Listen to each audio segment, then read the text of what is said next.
വീഡിയോയിൽ നമ്മൾ ഡിസ്കസ് ചെയ്യാൻ പോകുന്നത് CBSE പുറത്തുവിട്ട മാർക്കിംഗ് സ്കീമിനെ കുറിച്ചാണ്. ഇവിടെ സയൻസ് എക്സാമിലേക്ക് നോക്കിയാൽ 5 സെക്ഷൻസ് ആണ് ഉൾക്കൊള്ളുന്നത്. അതുപോലെ തന്നെ മാത്സ് എക്സാമിലേക്ക് നോക്കിയാൽ ക്വസ്റ്റ്യൻസിന്റെ മാർക്കിംഗ് സ്കീം കൂടി നമുക്ക് നോക്കാം. Hi hello everyone. Board exams date അടുത്തു വരികയാണ്. എനിക്കറിയാം നിങ്ങൾ എല്ലാവരും നിങ്ങളുടെ ബെസ്റ്റ് ഷോട്ടിന് വേണ്ടി തയ്യാറെടുക്കുകയാണെന്ന്. ഇവിടെ നിങ്ങളുടെ ഒരു വർഷത്തെ പരിശ്രമമാണ് ഇവാലുവേറ്റ് ചെയ്യുന്നത്. ഈ സമയത്ത് നിങ്ങൾ ചെയ്യേണ്ടത് എത്രയും മോക്ക് ടെസ്റ്റ് എഴുതാൻ പറ്റുമോ അത്രയും എഴുതുക. എന്തെന്നാൽ ഇതിലൂടെയാണ് നിങ്ങളുടെ പെർഫോമൻസ് വിലയിരുത്തുന്നത്. ഇവിടെ നിങ്ങളുടെ മനസ്സിൽ ആദ്യം വരേണ്ടത് മാർക്കിംഗ് സ്കീമിന്റെ ഇമ്പോർട്ടൻസ് ആണ്.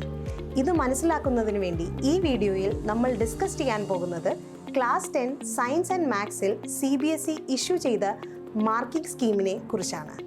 മാർക്കിംഗ് സ്കീമിനനുസരിച്ച് എങ്ങനെ ആൻസർ എഴുതണമെന്നും ഈ വീഡിയോയിൽ നമ്മൾ മനസ്സിലാക്കും.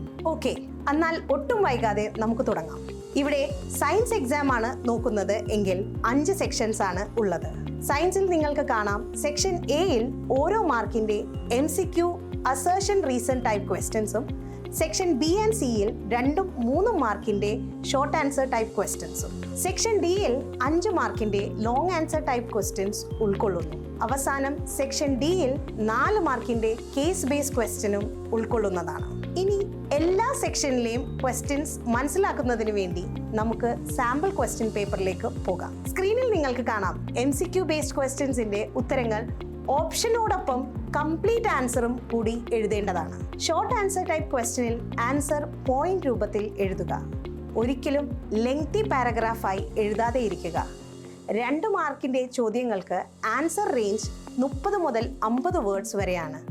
50 മുതൽ 80 വേർഡ്സ് വരെയാണ് 3 മാർക്കിന്റെ answer range. Long answer type ക്വസ്റ്റ്യന്റെ ആൻസേഴ്സ് 80 മുതൽ 120 വേർഡ്സ് റേഞ്ചിൽ പോയിന്റ് രൂപത്തിൽ എഴുതാൻ ശ്രദ്ധിക്കുക.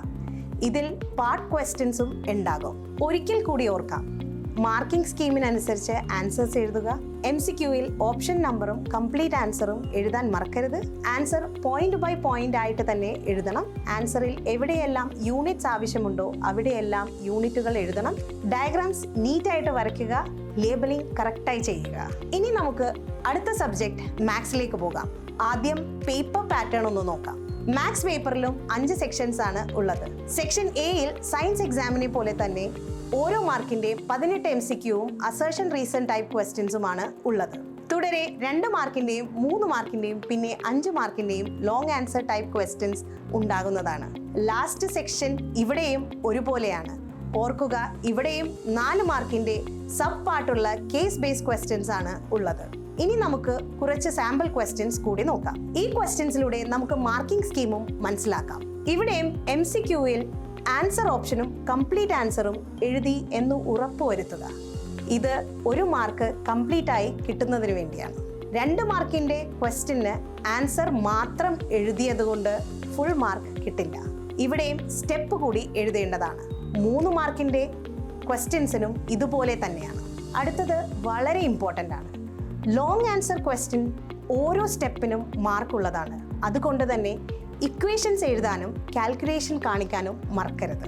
ഒരിക്കൽ കൂടി ഓർക്കാം, മാർക്കിംഗ് സ്കീമിനനുസരിച്ച് ആൻസേഴ്സ് എഴുതുക. എവിടെയെല്ലാം പ്രൂഫ് അല്ലെങ്കിൽ തിയറം ക്വസ്റ്റ്യൻസ് ഉണ്ടോ അവിടെയെല്ലാം ഡേറ്റ ആൻഡ് പ്രൂഫ് എഴുതാനും ഫിഗർ ആൻഡ് കൺസ്ട്രക്ഷൻസ് വരയ്ക്കാനും മറക്കരുത്. അവസാനമായി യൂണിറ്റ്സ് എഴുതാനും ഒരിക്കലും മറക്കരുത്. നിങ്ങളുടെ ആ പെർഫെക്റ്റ് സ്കോർ ലഭിക്കുന്നതിന് വേണ്ടി ഈ പോയിന്റ്സുകളെല്ലാം ഓർത്തു വെക്കുക. I hope you found this useful for science and maths. ഇതുപോലെയുള്ള കൂടുതൽ ഇൻഫർമേഷൻ അറിയുന്നതിന് വേണ്ടി Akash Malayalam YouTube channel follow ചെയ്യുക.